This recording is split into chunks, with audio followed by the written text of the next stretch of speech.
শাহরু রমাদান আল্লাযী উনজিলা ফীহিল কুরআন। সুবহানাল্লাহ বলবেন না? এই রমজান মাস হচ্ছে সেই মাস যে মাসে আল্লাহ রাব্বুল আলামিন কোরআনে কারীমকে নাযিল করেছেন। এই মাসের মধ্যে একটি রাত আছে, খায়রুম মিন আলফি শাহর, যে রাতটি 1000 মাসের চাইতে বেশি গুরুত্বপূর্ণ আল্লাহর কাছে। সুবহানাল্লাহ। একটি রাত 1000 মাসের চাইতে গুরুত্বপূর্ণ। 1000 মাস ক্যালকুলেটর দিয়ে হিসাব করলে দেখা যায় যে 1000 মাসে 83 বছর 4 মাস হয়। তাহলে তার অর্থ কি এই যে একটানা 83 বছর 4 মাস ইবাদত করলে যে সওয়াব হবে, এই রাত্রে ইবাদত করলে সেই সওয়াব হবে? হতে পারে, এরকম হতে পারে, কিন্তু ব্যাখ্যাটা কি? ব্যাখ্যাটা হচ্ছে আরবিতে আলফুন শব্দ দিয়ে 1000 বোঝানো হয় না। আরবিতে যখন আলফুন বলা হয় তাহলে বোঝা যায় সংখ্যাধিক্য, বিপুল সংখ্যা, হাজার হাজার হাজার হাজার, থাউজেন্ডস এন্ড থাউজেন্ডস। এইটাকে বোঝানোর জন্য আরবিতে ব্যবহার করা হয় আলফুন, হাজার হাজার।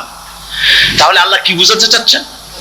আল্লাহ রাব্বুল আলামিন তিনি আয়াত দ্বারা বোঝাতে চান, এর ব্যাখ্যা হচ্ছে এই পৃথিবীর মানবতার কল্যাণের জন্য, এই পৃথিবীর মানুষের ভালাইয়ের জন্য, মঙ্গলের জন্য হাজার হাজার মাস ধরে এই পৃথিবীর মানুষের যে কল্যাণ হয় নাই, এই রমজান মোবারকে একটা রাত আছে যেই রাতে আল্লাহ রাব্বুল আলামিন মানবতার সেই কল্যাণ করেছেন। সেই কল্যাণ কি দিয়ে করেছেন? শাহরু রমাদান আল্লাযী উনজিলা ফীহিল কোরআন, কোরআন নাযিল করে পৃথিবীর মানুষকে সেই কল্যাণ আল্লাহ দিয়েছে। সুবহানাল্লাহ। বন্ধুগণ, কোরআন, কোরআন কি নিয়ামত আমাদের কাছে! সেই নিয়ামতকে আমরা চিনলাম না, আমরা বুঝতে পারলাম না কত বড় নিয়ামত আল্লাহ আমাদের দান করেছেন। কোরআন নাযিল হচ্ছে। রাসূল করিম বুখারী শরীফে এসেছে, প্রতি রমজান মুবারকে হযরতে জিবরাইল আসতেন, হুজুরকে বলতেন, হুজুর আপনি তেলাওয়াত করেন, আমি শুনি, যতটুক নাজিল হয়েছে পড়েন। হুজুর পড়তেন, জিবরাইল শুনতেন, আবার জিবরাইল পড়তেন, হুজুর শুনতেন। এমনি করে করে যে বছর হুজুর ইন্তেকাল করবেন, হুজুরের জীবনের শেষ রমজান মুবারকে কোরআন নাজিল পরিপূর্ণ হয়ে গেছে। হযরত জিবরাইল বলেন, হুজুর কোরআন তো নাজিল তামাম হয়ে গিয়েছে, এবার আপনি পুরা কোরআন পড়ে আমারে শোনান। হযরতে রাসূল পুরাটা পড়ে 30 পারা পড়ে শোনায় দিলেন, জিবরাইল শুনলেন। এবার জিবরাইল বলেন, হুজুর আমি তেলাওয়াত করতেছি, আপনি শুনেন। হযরতে জিবরাইল 30 পারা পড়লেন, হুজুর শুনলেন। আবার হযরত জিবরাইল বলেন, হুজুর এবার আবার আপনি পড়েন। হুজুর পড়লেন, জিবরাইল শুনলেন, আবার জিবরাইল পড়লেন, হুজুর শুনলেন। তার মানে হলো হুজুর যে বছর ইন্তেকাল করলেন, ওই বছরের রমজান মুবারকে হযরত জিবরাইল 2 বার পড়েছেন, হুজুর শুনেছেন, আর হুজুর 2 বার পড়েছেন, জিবরাইল শুনেছেন, যাতে করে একটা জের জবর, একটা আয়াত, একটা সেমিকোলন যেন বাদ না পড়ে যায়। কোরআন কারীম মুখস্থ করার জন্য আল্লাহ রাব্বুল আলামিন এটাকে স্থায়ী করার জন্য বাধ্যতামূলক করেছেন, নামাজের ভিতরে তেলাওয়াত করতে হবে। মানুষ নামাজের মধ্যে তেলাওয়াত করে সওয়াবের জন্য, সকালে পড়ে, বিকালে পড়ে, অর্থ সহকারে বুঝে পড়ে, রাত্রে পড়ে, দিনে পড়ে। পৃথিবীতে এমন একটা মুহূর্ত নাই যখন কোরআনে কারীম তেলাওয়াত হয় না। জোরে কোন সুবহানাল্লাহ। মানুষ এটাকে তেলাওয়াত করতেছে, মুখস্থ করতেছে। এই কোরআন শরীফের ভিতরে রয়েছে সব কিছু। এর মধ্যে রয়েছে ইতিহাস, এর মধ্যে আছে বিজ্ঞান, এর ভিতরে রয়েছে দর্শন, ভূতত্ত্ব, উদ্ভিদতত্ত্ব, নৃতত্ত্ব, খতত্ত্ব, জ্যোতির্বিজ্ঞান। এর ভিতরে রয়েছে মানুষের পারিবারিক নীতি, সামাজিক নীতি, চুক্তি নীতি, বন্ধু নীতি, যুদ্ধ নীতি, মানুষের যা প্রয়োজন সবকিছু এই কোরআনে কারীমের মধ্যে আল্লাহ পাক সন্নিবেশিত করে দিয়েছেন। জোরে কোন সুবহানাল্লাহি ওয়া বিহামদিহি। আমার ভাইয়েরা, কোরআন এর পরিচয়ের কথা বলতেছিলাম। আল্লাহ পাক কি কোরআন আমাদের শিখালেন, কোন কোরআন আমাদের শিখিয়েছেন, সেই কোরআনের পরিচিতি আপনাদের সামনে আমি তুলে ধরতেছি। আমি নিজে না, এবার কোরআন তার পরিচয় নিজেই দেবে। কেউ যদি কোরআনের কাছে জিজ্ঞাসা করে, কোরআন তুমি কোথা থেকে নাজিল হয়েছ, কে তোমাকে নাজিল করেছে, এই প্রশ্ন যদি কেউ কোরআনের কাছে করে, কোরআন নিজেই তার জবাব দিতে পারে কিনা? কোরআন নিজেই বলে, তানজিলাম মিম্মান খালাকাল আরদা ওয়াস সামাওয়াতিল উলা। এ কোরআন নাজিল করেছেন তিনি, যিনি ওই সুউচ্চ আকাশ আর জমিনকে যিনি সৃষ্টি করেছেন সেই আল্লাহ আমারে নাজিল করেছেন। কোরআনের কাছে কেউ যদি প্রশ্ন করে, ও কোরআন, এই পৃথিবীতে নাজিল হওয়ার আগে তুমি কোথায় ছিলে? কেউ যদি প্রশ্ন করে, কোরআনে কারীম নিজে নিজের পরিচয় শোনায়, আমি কোথায় ছিলাম শোনো। বাল হুয়া কুরআনুম মাজিদুন ফি লাউহিম মাহফুজ, বরং এই কিতাব অতীব মর্যাদা সম্পন্ন সুরক্ষিত ফলকে লিপিবদ্ধ ছিল, আমি ছিলাম লৌহে মাহফুজে, সেখান থেকে এসেছি। যদি কেউ প্রশ্ন করে, কোরআন কি কোরআন, তুমি কার উপরে অবতীর্ণ হয়েছো? জবাব কোরআন নিজেই দেয়, ওয়া আমিনু বিমা নুজিলা আলা মুহাম্মাদ ওয়া হুয়াল হাক্কু মির রাব্বিহিম, ঈমান আনো সেই জিনিসের উপরে যেটা মুহাম্মদ সাল্লাল্লাহু আলাইহি ওয়াসাল্লামের উপর অবতীর্ণ হয়েছে।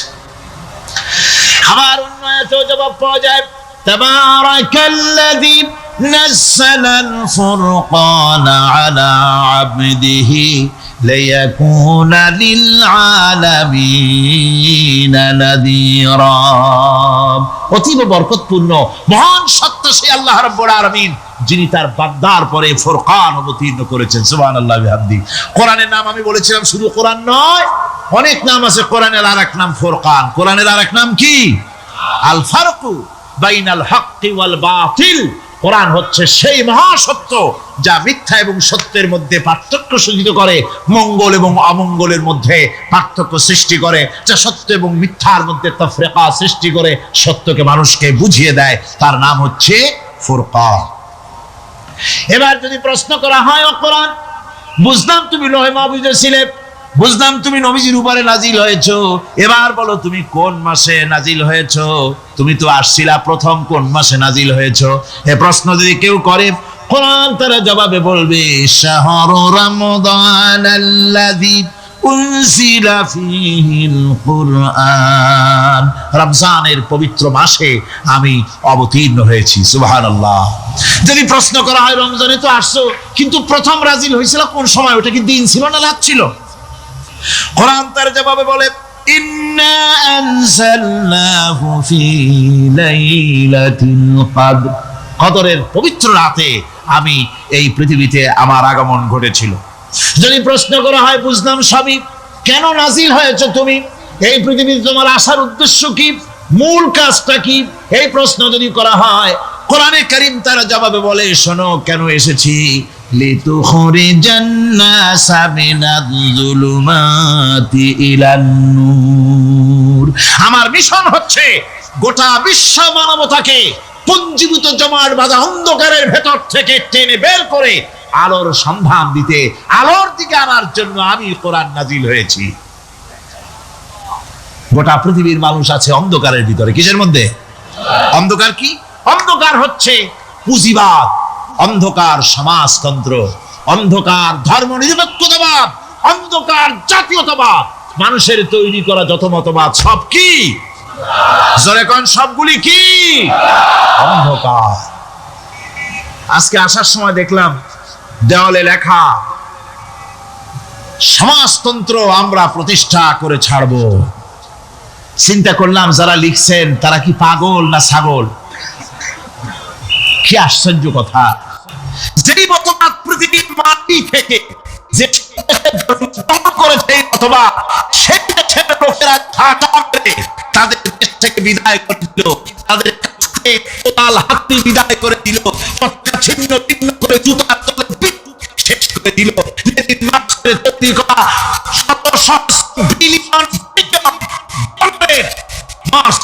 বইগুলি আগুন জ্বালিয়ে দিল। আর বাংলাদেশের কিছু ছাগল সমাজতন্ত্র এখন ঠিক রাখবো। এটা মাথা খারাপ, পাগল না মাথা গোল বুঝতে পারছি না। আমার বন্ধুগণ, এগুলি সব অন্ধকার। এই অন্ধকারের ভেতর থেকে মানুষগুলিকে টেনে আনবে কোরআন কিসের দিকে? আলোর দিকে। এবার যদি প্রশ্ন করা হয়, বুঝলাম তুমি অন্ধকার থেকে আলোর দিকে নিয়ে আসবে। আলোর দিকে আসলে পরে ফায়দাটা কি হবে? মূল ফায়দাটা বুঝায় দাও, আসল ফায়দা কি হবে তোমারে যদি মানি। কোরআন তার জবাব দেয়, নিজের পরিচয় নিজে তুলে ধরে, ফামান তাবিআ হুদায়া ফালা খাউফুন আলাইহিম ওয়ালা হুম ইয়াহজানুন।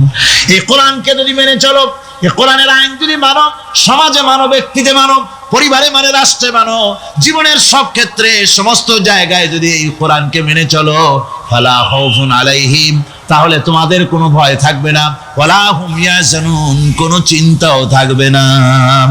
কিসের ভয় থাকবে না? কোরআনের আইন মেনে যদি চলো সমাজে ও রাষ্ট্রে, চুরির ভয়, ডাকাতির ভয়, জিনার ভয়, হত্যার ভয়, সন্ত্রাসের ভয়, কোনো ভয় থাকবে না। ওয়ালা হুম ইয়াহজানুন, চিন্তাও থাকবে না। খাওয়া পড়া, শিক্ষা, চিকিৎসা, বাসস্থান, এগুলির কোনো চিন্তা থাকবে না। কোরআনের সমাজে সব কিছুর গ্যারান্টি দেওয়া হবে, সবগুলি পেয়ে যাবে। এখন যদি আবার প্রশ্ন করা হয়, কোরআন বুঝলাম তোমারে মানলে পরে সব ফায়দা হবে, তাহলে এবার জবাব দাও, তোমার ভিতরে কি রাজনীতি আছে নাকি? আমি তো মানুষ, আমার রাজনীতি করা লাগে। Man is social animal. আমরা তো জঙ্গলের পশু নই, আমরা তো মানুষ। আমাদের সমাজ আছে, আমাদের পৌর নির্বাচন আছে, আমাদের জাতীয় নির্বাচন আছে, আমাদের কলকারখানা আছে, জমিন আছে, আমাদের রাজনীতি, অর্থনীতি, সমাজনীতি আছে, পারিবারিক নীতি আছে, অনেক নিয়ম মালা আছে, নিয়ম নীতি আছে। তোমারে মানলে তোমার ভিতরে কি ওগুলো আছে নাকি সে কথা বলো। কোরআন তার জবাবে বলে, وَنَزَّلْنَا عَلَيْكَ الْكِتَابَ تِبْيَانًا لِكُلِّ شَيْءٍ وَهُدًى وَرَحْمَةً وَبُشْرَى لِلْمُسْلِمِينَ। কোরআন জবাবে বলে, শুনে রাখো, শুধু অর্থনীতি, সমাজনীতি নয়, শুধু রাজনীতি আর শিক্ষানীতি, যুদ্ধনীতি নয়, তোমার জীবনে যা কিছু দরকার, ইহকালে যা কিছু দরকার, পরকালে, সব কথাগুলি আল্লাহ রাব্বুল আলামিন আমি কোরআনের সিনার ভিতরে খুলে খুলে বর্ণনা করে দিয়েছেন। সব কথা এ কোরআনে কারীমের ভিতরে রয়েছে। তোমার এমন কোনো জিনিস নাই যা তুমি কোরআনে কারীমের মধ্যে পাবে না। তোমার সমস্ত প্রয়োজন আমার বুকের মধ্যে আল্লাহ দিয়ে দিয়েছেন। বিজ্ঞান আছে, দর্শন আছে, ইতিহাস আছে, সব আছে এর মধ্যে। তবে কোরআনের মধ্যে বিজ্ঞান আছে বলে আমি এটাকে বিজ্ঞানের কিতাব বলবো না, দর্শন আছে বলে দর্শনের কিতাব আমি বলবো না, রাজনীতি আছে বলে কোরআনকে আমি রাজনীতির কোনো কিতাব বলবো না। কোরআন তাহলে কি? কোরআন হচ্ছে অর্থনীতি, সমাজনীতি, রাজনীতি, পারিবারিক নীতি, মানুষের জীবনের যা কিছু প্রয়োজন, সমস্ত নীতি মালার নীতি গ্রন্থের নাম হতেছে কোরআনে কারীম। সমস্ত নীতিমালার নীতি গ্রন্থ কোরআন। এখানে রয়েছে সব কিছুর উৎস, যেটা গ্রহণ করলে পরে মানুষ আরামে থাকতে পারবে। অমুসলিম নাগরিক বৃন্দ তাদের নাগরিক মর্যাদা পাবে। মুসলমান, কৃষক, নারী, চিকিৎসা, কৃষিবিদ, সাধারণ মানুষ, রং, বর্ণ, ভাষা নির্বিশেষে গোটা মানব সভ্যতা আরামে বাস করতে পারবে। পশু পাখিও আরামে থাকবে, গাছপালাও আরামে থাকবে, যেহেতু নির্দেশ হয়েছে বিনা প্রয়োজনে গাছের পাতাটিও ছিল না। ইসলামের সমাজ যদি চালু হয়, গাছেরাও আরাম পাবে, পাহাড়ও আরাম পাবে। চট্টগ্রামের লোকেরা যেভাবে পাহাড় কাটা আরম্ভ করেছে, এটা বড় দুঃখজনক। জুমলায় মুতারেজা একটা বলে দিলাম, অপ্রাসঙ্গিক হলেও জরুরি কথা। আপনারা পাহাড় কাটতেছেন না, আপনাদের নিজেদের পায়ে নিজেরা কুড়াল মারতেছেন। খবরদার পাহাড় কাটবেন না। আল্লাহর প্রকৃতির ভারসাম্য আপনারা নষ্ট করছেন বলে ওজোন স্তরে ফাটল ধরেছে। তা রিপেয়ার করার জন্য আজকে বিশ্বের সব বিজ্ঞানীরা হতাশ হয়ে গিয়েছে, পাগল হয়ে গেছে। কেমনে এই ওজোন স্তরের ফাটলকে রিপেয়ার করব? ওজোন স্তরটা কি? ওজোন স্তর হচ্ছে, সুবহানাল্লাহ, আল্লাহর যে কত দয়া। সূর্য, সেই সূর্যের রয়েছে আলট্রা ভায়োলেট রে, যাকে বাংলায় বলা হয় অতি বেগুনি রশ্মি। যে রশ্মিটা সৃষ্টি জগতে যদি থেকেই প্রশ্ন করব, বলতো চীনের প্রাচীর কে ভেঙেছে? ছেলেরা জবাব দিচ্ছে, তুমি বলো, তুমি বলো। কেউ বলছে বেঞ্চের কোনা যে ছেলেটি, সে বলছে সর্বনাশ। কেউ যখন স্বীকার করে না, এটা তো আমার মাথায় আসবে। সব শেষ ইন্সপেক্টর তাকে বলছে, তুমি বলো তো। কে ভেঙেছে চীনের প্রাচীর? কয় স্যার, গ্রামে আমার দুষ্টমির যথেষ্ট বদনাম আছে, কিন্তু চীনের প্রাচীর ভাঙার মতো দুষ্কর্ম আমি করি নাই। ইন্সপেক্টর খুব রেগে গেলেন, মাস্টারের দিকে তাকালেন, এই বুঝি আপনার ইতিহাস পড়ানো? মাস্টার ইন্সপেক্টরের বিরক্তি ভরা মুখ দেখে বলছেন, স্যার রাগ করবেন না, এসব ছাত্র তো আমার, ওদের অবস্থা তো আমি জানি, আপনি আসছেন ঢাকা থেকে, আপনি জানবেন কি? আমি হলপ করে বলতে পারি আমার ক্লাসের কোন ছাত্র চীনের প্রাচীর ভাঙে নাই। ইন্সপেক্টর রাগ হইয়া চলে গেছে হেডমাস্টারের রুমে, যায় বলছে যে আমি আপনার স্কুলের গ্রান্টকে আমি নাকচ করে দেব, মঞ্জুরি আমি ক্যান্সেল করে দেব। কেন? এই অবস্থা। হেডমাস্টার বলছে, স্যার রাগ করবেন না, আপনার জন্য কিছু টাকা পয়সাও রাখছি হাদিয়া, বড় একটা চর্বিযুক্ত খাসিও জবাহ করা হয়েছে, পুকুর থেকে রুই মাছ তোলা হয়েছে। তারপরেও আমার ছাত্ররা, টিচাররা বলার পরেও যদি আপনার সন্দেহ হয়ে থাকে যে আমার ছাত্ররাই ভাঙছে, তো ওই আপনি অসন্তুষ্ট হবেন না, রাগ করবেন না স্যার, ওই প্রাচীর ভাঙতে যা খরচ লাগে আমি কিছু খরচ দেবো, তো আপনি রাগ করেন না। এখন চিন্তা করেন, স্কুলের ছাত্র থেকে শুরু করে হেডমাস্টার পর্যন্ত জ্ঞানের বহর। তো বলতেছিলাম, আপনি আমি ওজন স্তরে ফাটল ধরিয়েছি, তার অর্থ এই নয় যে আপনারা গিয়ে ওখানে কুড়াল মারিয়ে ওটারে ভাঙছেন। তাহলে ওটা কি হয়েছে? কোরআনে কারীমে রব্বুল আলামিন বলেন, ওয়ামা আসাবাকুম মিন মুসিবাতিন ফাবিমা কাসাবাত আইদিকুম ওয়া ইয়াফু আন কাসীর। যত বিপদ তোমাদের উপর আরোপিত হয়, সমস্ত বিপদ তোমাদের দুই হাতের কামাই করা। কে বলছেন? আল্লাহ পাক। ওজন স্তরে ফাটল ধরেছে, এটা বিপদ, বিশ্বের সমস্ত মানব সভ্যতা সৃষ্টি জগতের জন্য বিপদ। এই বিপদের জন্য দায়ী পৃথিবীর মানুষ। কি রকম? সেটা হচ্ছে গাড়ির পেছন থেকে যে কালো ধোঁয়া বের হয়, কল কারখানার চিমনি থেকে যে কালো ধোঁয়া বের হয়, এই কালো ধোঁয়াগুলি, তারপরে সমস্ত কেমিক্যাল উইপেন সেগুলি যে টেস্ট করা হয়, তার রিয়াকশন ইত্যাদি, এই কালো ধোঁয়া এবং সমস্ত মারণাস্ত্রগুলি এক্সপেরিমেন্ট করার সমস্ত এই রিয়াকশনগুলি সবগুলি গিয়ে ওই ওজন স্তরে ফাটল ধরিয়ে দিয়েছে। আস্তে করে পাতলা হয়ে এটা ফেটে গিয়েছে, অতি বেগুনি রশ্মি আসা শুরু করেছে। এটাকে বন্ধ করার জন্য বিজ্ঞানীরা আজ মরিয়া হয়ে গিয়েছে। ইনশাআল্লাহ আল্লাহ পাক তার বিজ্ঞানীদের মানুষের মাথায় বুদ্ধি এনে দিবেন, রিপেয়ারও হয়ে যাবে ইনশাআল্লাহ। সবাই বলেন ইনশাআল্লাহ। তাহলে বললাম কেন এই কথাটা? এই জন্য বললাম যে কোরআনে কারীমের মধ্যে আল্লাহ রাব্বুল আলামিন সব কথা বলে দিয়েছেন, কোনো কথা বাদ রাখেন নাই। পাহাড়গুলি ভেঙে আমরা ক্ষতি করতেছি, গাছগুলি কেটে আমরা ক্ষতি করতেছি, প্রকৃতির ভারসাম্য নষ্ট করে দিচ্ছি, ফলে সমুদ্রের পানি স্ফীত হচ্ছে, ভূমিকম্প বাড়তেছে, ঘূর্ণিঝড় হচ্ছে, টর্নেডো হচ্ছে, পৃথিবী বিধ্বস্ত হয়ে যাচ্ছে, ক্লাইমেটের পরিবর্তন আসছে। আজকে পৌষ মাস, এটা কি মাস? কত তারিখ? দেখেন বাংলা ভাষাকে কত মহব্বত করি। যদি বলি আজকে ডিসেম্বরের কত তারিখ, গড় গড় করে মুখস্থ হয়ে যাবে।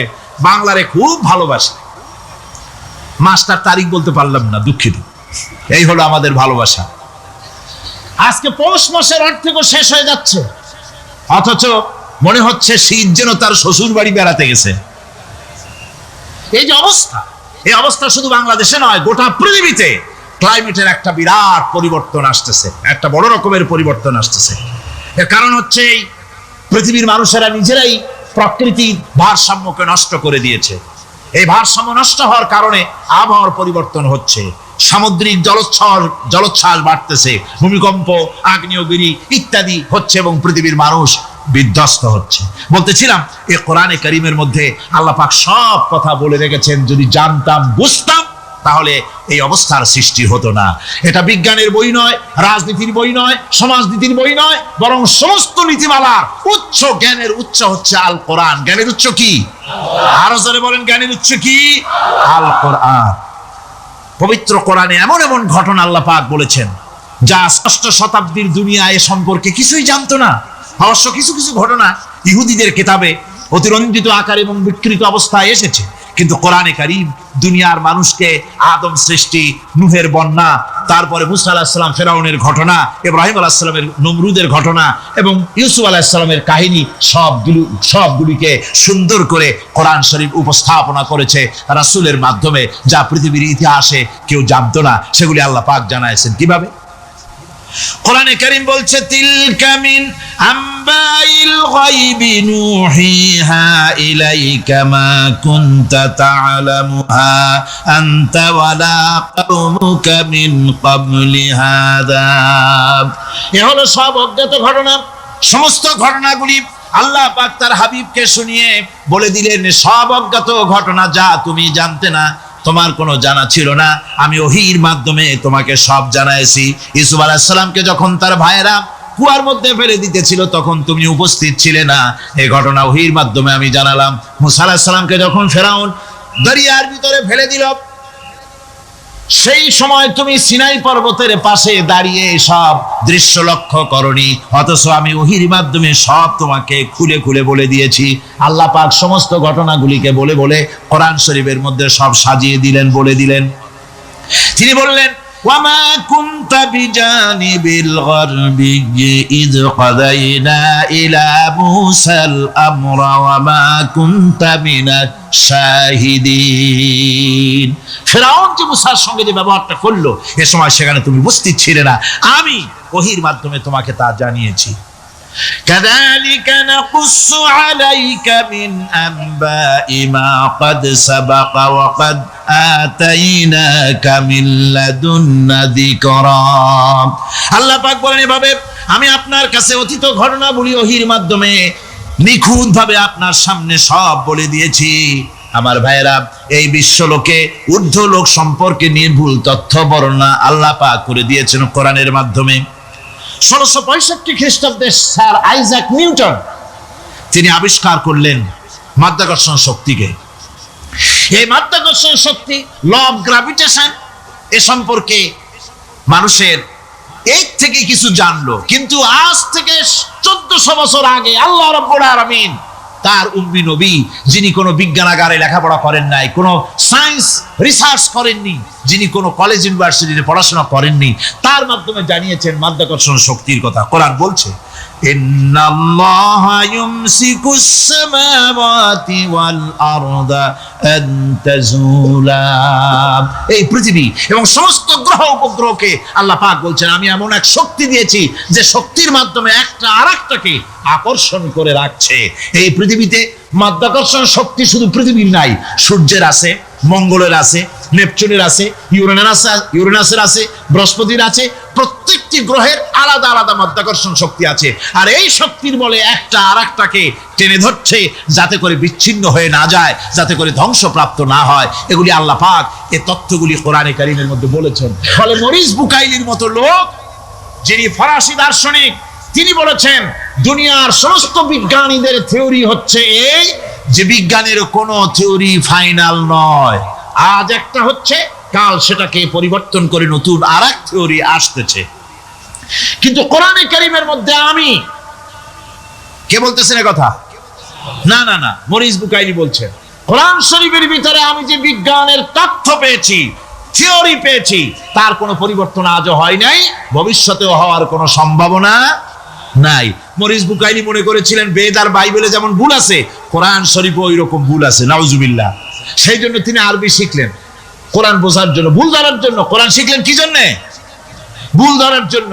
আর এমন শিখছেন, ওই আরবি শিক্ষা মানে আমাদের দেশের লোকদের মতো আনাকুম জানাকুম শেখে নাই, ভালো করেই শিখছে, ভালো করেই মুখস্থ করেছে, তার ভালো করে আরবি শিখেছেন, তারপরে কোরআন শরীফ পড়েছেন, তারপরে তিনি এ কোরআন পড়ে তেলাওয়াত করে বুঝে এরপরে তিনি বই লিখেছেন দি Bible, the Quran and science. এই বইয়ের মধ্যে তিনি পরিষ্কার লিখেছেন, কোরআন পড়লাম, এর ভিতরে একটা নকতা দেওয়ার, একটা কলমের ফোঁটা দেওয়ার জায়গা কারো নাই। কোরআন নিঃসন্দেহে মহান স্রষ্টা আল্লাহ রাব্বুল আলামিনের মানুষের বানানো কিতাব, এটা হতে পারে না। সুতরাং কোরআন শরীফের মধ্যে আল্লাহ পাক সব কথা বলে দিয়েছেন। বিজ্ঞানের সাথে কিন্তু কোরআনের সংঘর্ষ নাই। অনেকে মনে করে যে বিজ্ঞান আর কোরআন এর মধ্যে বিরাট সংঘর্ষ, না, বিরাট সংঘর্ষ নয়, দুই একটা পয়েন্টে সংঘর্ষ থাকতে পারে। অধিকাংশ ব্যাপারই বিজ্ঞান, আমি মনে করি বিজ্ঞানের আবিষ্কার যত বাড়বে কোরআন বোঝা মানুষের জন্য তত সহজ হবে। এটা আমার ধারণা, এটা আমার ধারণা। বিজ্ঞানের সাথে দুই একটা পয়েন্টের উপরে সংঘর্ষ আছে, যেমন চন্দ্র এবং সূর্য সম্পর্কে, সৌরজগৎ সম্পর্কে Copernicus, Kepler, Galileo, Newton, Einstein মহাশূন্য সম্পর্কে যে সব বক্তব্য রেখেছেন, সেসব বক্তব্যের সাথে কোরআন শরীফের কিছুটা বৈপরীত্য রয়েছে। যেমন কেউ বলেছেন সূর্য ঘোরে, পৃথিবী স্থির, কেউ বলে সূর্যের চতুর্দিকে পৃথিবী ঘোরে, কেউ কয় চন্দ্র ঘোরে, কেউ কয় আমরা কি আর বসে থাকি, আমরাও ঘুরি। কিন্তু আসলে ঘোরেটাকে কে ঘোরে, এ ফয়সালা কে দেবে? কে দিবে বলুন তো? হ্যাঁ, ঠিক বলেছেন, আল্লাহই দিবেন, কারণ এগুলি সৃষ্টি করেছেন কে? এবার শুনুন, এই বিতর্কের মীমাংসা আল্লাহ পাক করছেন কোরআনে কারিমে বহু আগে। গ্যালিলিও, কেপলার, কোপার্নিকাস এদের বলার অনেক আগে বিশ্বনবী জনাবে মুহাম্মদ রাসূলুল্লাহ সাল্লাল্লাহু আলাইহি ওয়াসাল্লাম তিনি বলে দিয়েছেন, আল্লাহর কথা তিনি বলেছেন, লাশ-শামসু ইয়ানবাগি লাহা আন তুদরিকাল কামারা ওয়ালাল লাইলু সাবিকুন নাহার ওয়া কুল্লুন ফি ফালাকিন ইয়াসবাহুন। প্রবল জ্ঞানী হইবে যাহারা, আপন মনেতে বুঝিবে তাহারা, রাত্রি পারে না আগে যাইবার দিনের স্থান করি অধিকার। চন্দ্র বাজে না সূর্যের গায়েতে, সূর্য পারে না চন্দ্রকে ধরিতে। যার যে স্থান বহাল রাখিয়া ভ্রমণ করিছে খোদাকে ডরিয়া। আল্লাহ রাব্বুল আলামিনকে ভয় করে সব ঘুরছে, চাঁদও ঘোরে, সূর্য ঘোরে, মঙ্গল ঘোরে, ইউরেনাস ঘোরে, বৃহস্পতি ঘোরে, পৃথিবীও ঘোরে।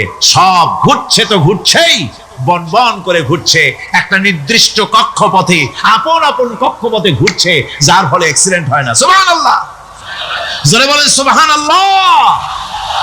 নির্ধারিত কক্ষে ঘুরছে, নির্ধারিত কক্ষে ঘুরছে। এর কক্ষগুলি আল্লাহ পাক ঠিক করে দিয়েছেন, সেই কক্ষে ঘুরতেছে, একে অপরের পথ অতিক্রম করতেছে না। আমার ওই মহাশূন্যের ভেতরে রয়েছে black hole. Black hole, black hole কি? ব্ল্যাক হোল হচ্ছে একটা বিরাট অন্ধকার গহ্বর, একটা মৃত্যুকূপ। এত বড় বিরাট ব্ল্যাক হোল মহাশূন্যে আছে, বিজ্ঞানীরা হয়রান হয়ে গেছে। তার এত বড় শক্তি, সে শুধু তারা খায় না, কোন তারকা ঘুরতে ঘুরতে যদি তার কাছে এসে যায় তারাকে খেয়ে ফেলে। কোন আলো যদি কাছে আসে, আলো শুষে নিতে নিতে আলো যার থেকে এসেছে সেটাকেও শেষ করে ফেলে। এ ধরনের একটা দারুণ আকর্ষণীয় শক্তি তার মধ্যে আল্লাহ সৃষ্টি করেছেন। একটা ব্ল্যাক হোল আছে মহাশূন্যের ভিতরে। সূর্য, চন্দ্র, গ্রহ, নক্ষত্র, যে সূর্য পৃথিবীর চাইতে 13 লক্ষ গুণ বড়, এমন 2 কোটি সূর্য খাইয়া হজম করতে পারে এত বড় ব্ল্যাক হোল আল্লাহ তৈরি করে রেখেছেন মহাশূন্যের উপরে। রয়েছে মিল্কি ওয়ে, রয়েছে গ্যালাক্সি, অন্তত 10,000 কোটি, 10 সহস্র কোটি তারকা দিয়ে সমৃদ্ধ গ্যালাক্সি মিল্কি ওয়ে, যেটা অন্ধকার রাত্রে, তারকা সজ্জিত রাতে উত্তর দক্ষিণ দিকে টানা একটা পথের মতো দেখা যায়। এটা হচ্ছে গ্যালাক্সি, এটাকে বলা হয় মিল্কি ওয়ে। এটা হচ্ছে ছায়াপথ। অসংখ্য তারকা এর মধ্যে রয়েছে। কত বড় বড় তারকা, অনেক দূরে। তাই আমরা দেখি বিন্দু বিন্দু, আসলে কি বিন্দু না। কত বড় জানেন? বিজ্ঞানীরা বলেছেন দৈত্যের মতো বিরাট বিরাট তারকা আছে, যে সূর্য পৃথিবীর চাইতে 13 লক্ষ গুণ বড়। এরকমের সূর্য অন্তত 3 কোটি সূর্য খাইয়া হজম করতে পারে, এরকম অসংখ্য তারকা মিল্কি ওয়ের ভিতরে আল্লাহ সৃষ্টি করেছেন। সুবহানাল্লাহ বিহামদিহি, সুবহানাল্লাহ। আর মানুষ লাফায়, 4 আঙ্গুল মানুষ খালি লাফ দেয়, মোষ কতগুলো রাখিয়া। কোন আনন্দে লাফাও, কি শক্তি তোমার! মহাশূন্যের তুলনায় এই পৃথিবীর অবস্থান কি জানেন? এই জন্য যত বেশি পড়াশোনা করবেন মাথা নত হয়ে যাবে। কমিউনিস্ট হয় ছাগলেরা, বুদ্ধিমান কোনোদিন কমিউনিস্ট হয় না। কারা কমিউনিস্ট হয়? ছাগলগুলি। যাদের আকল নাই, যাদের জ্ঞান নাই, বুদ্ধি নাই, ওরাই কমিউনিস্ট হয়। কোন চিন্তাবিদ, কোন বিজ্ঞানী কমিউনিস্ট হয় না। মাথা নত হয়ে যায়, আল্লাহর এই সৃষ্টি দেখে পাগল হয়ে যায়। নিঃসন্দেহে আল্লাহ আছেন, নইলে পরে এগুলি হয় কি করে? আমি চিন্তা করে পাই না কমিউনিস্ট হয় কেমন, কতখানি পাগল হইলে হয়। ছোট্ট একটা রুমাল দেখলে মনে করি কোন তাঁতি এটারে বানাইছে। একটা এই কি জানি কয় মাইক দেখলে মনে করি কেউ এটাকে লাভের চড়ে বলে হ্যান করেঙ্গে ত্যান করেঙ্গে, লাঠি কে আন্দার মুগুর ভরেঙ্গে। কয়দিন পর শোনা যায় শীত হয়ে পড়ছে, কিছু নাই। সুতরাং আল্লাহ পাকের অসীম সৃষ্টি জগৎ, এর সঙ্গে বিজ্ঞানের সংঘর্ষ কম, দুই একটা পয়েন্টে আছে। বাকি সবগুলিতে বিজ্ঞানের আবিষ্কার যত বাড়তেছে, আল্লাহরে চেনা, সৃষ্টি জগৎকে জানা মানুষের জন্য তত সহজ হচ্ছে। এই কথাগুলি আমি সামনের দিকে আরো বলবো ইনশাআল্লাহ। সবাই বলেন ইনশাআল্লাহ, যাতে আমাদের বুঝে আসে। আর রহমান আল্লামাল কোরআন, কোরআন শিখিয়েছেন আমাদেরকে। রহমান এমন নিয়ামত দিয়েছেন যার মধ্যে সব আছে। মানুষ সৃষ্টির ব্যাপারে, মানব সৃষ্টির ব্যাপারে নির্ভুল তথ্য যদি পেতে হয়, তাহলে কার কাছে যাব? জোরে কোন? আল্লাহর কাছে যেতে হবে। আর আল্লাহর কাছে না যাইয়া মানব সৃষ্টির রহস্য যদি জানতে যাই ডারউইনের কাছে, তাহলে আপনার মামু হবে সুন্দরবনের বান্দরেরা। ঠিক কিনা? বান্দরেরা হবে মামু, শিম্পাঞ্জি ওরাং ওটাং হবে আপনার নানার দাদা। তার কারণ ডারউইন সাহেব বলেছেন মানুষ এর পূর্বপুরুষ হলো বাঁদর, শিম্পাঞ্জি, ওরাং ওটাং। এটা হলো তার থিওরি অফ ইভলিউশন। বিবর্তনবাদের এই বিবর্তনবাদের থিওরি পেশ করতে গিয়ে তিনি বলেছেন মানুষ হলো বান্দরের জাত। আরে বেটা, তুই বান্দরের জাত। নিজের লেজ কাটিয়া সকলের লেজ কাটা আরম্ভ করতে যাচ্ছে। কি পাগলের পাগল, মানুষ হয়েছে বান্দরের জাত। আশ্চর্য কথা। কেমনে কইলে? তো বললো যে শিম্পাঞ্জি দেখছে, তো সে শিম্পাঞ্জি দেখে তার মনে হয়েছে যে মানুষ ওইরকমই তো দেখা যায়, তো মানুষ বুঝি বান্দর থেকেই আসছে। আমি বলি পৃথিবীতে এমন পাগল আমি কোনোদিন দেখিও নাই, শুনিও নাই যে কোনো পাগল পাবদা মাছ দেখে বলেছে যে এটা হচ্ছে বোয়াল মাছের পূর্বপুরুষ। টাকি মাছ দেখে কোনো ছাগলেও বলেছে আজ পর্যন্ত যেটা হলো শোল মাছের পূর্বপুরুষ। পুঁটি খাইতে খাইতে আস্তে আস্তে বিরাট শোলে পরিণত হয়ে গেছে, কোনো পাগলেও বলেনি। আচ্ছা, মেনে নিলাম দারুন সাহেবের থিওরি, মেনে নিলাম এক সেকেন্ডের জন্য যে বান্দর থেকেই মানুষ হয়েছে।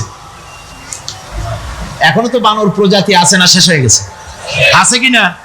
তাহলে সুন্দরবনে যান, যে দেখুন কোন বাঁদর কি এ পর্যন্ত দেখা গেছে যে কোমর পর্যন্ত মাংসের মতো হয়ে গেছে? আর একটু দুধ আর পনির আর একটু এই শুটকি মাছ লোটটা ফিশ খাওয়াইলে আর কদিনের মধ্যে এই বান্দরটা মানুষ হয়ে যাবে। হয়েছে এরকম? বাঁদরের 12 আনা মানুষ হয়ে গেছে, 14 আনা মানুষ হয়ে গেছে, আর অল্প একটু বাকি। এরকম দেখা গেছে কোথাও? দেখা যায়নি। এগুলি পাগলামি কথা, পাগলামি কথা।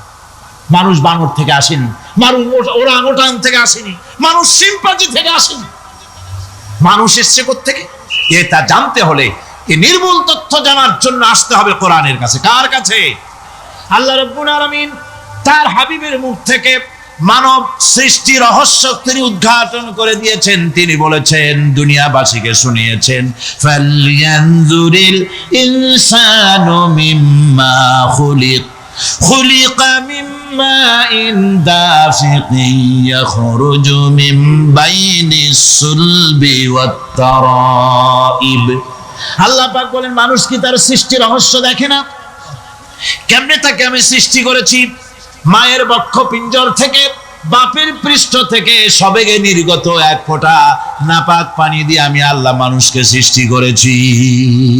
বান্দর থেকে নয়, ওরাংওটাং থেকে নয়, শিম্পাঞ্জি থেকে নয়। মানুষের অরিজিন মানুষ। আদম থেকে তোমরা জন্মগ্রহণ করেছো, আদম এসেছে মাটি থেকে, তোমরা এসেছো আদম থেকে। সুবহানাল্লাহ ওয়া বিহামদি। এটাই হলো মানব সৃষ্টির রহস্যের কথা আল্লাহ পাক বলে দিয়েছেন। অন্যত্র আল্লাহ বলেন, ইন্না খালাকনাকুম মিন তুরাবিন সুম্মা মিন নুতফাতিন সুম্মা মিন আলাকাতিন সুম্মা মিন মুদগাব।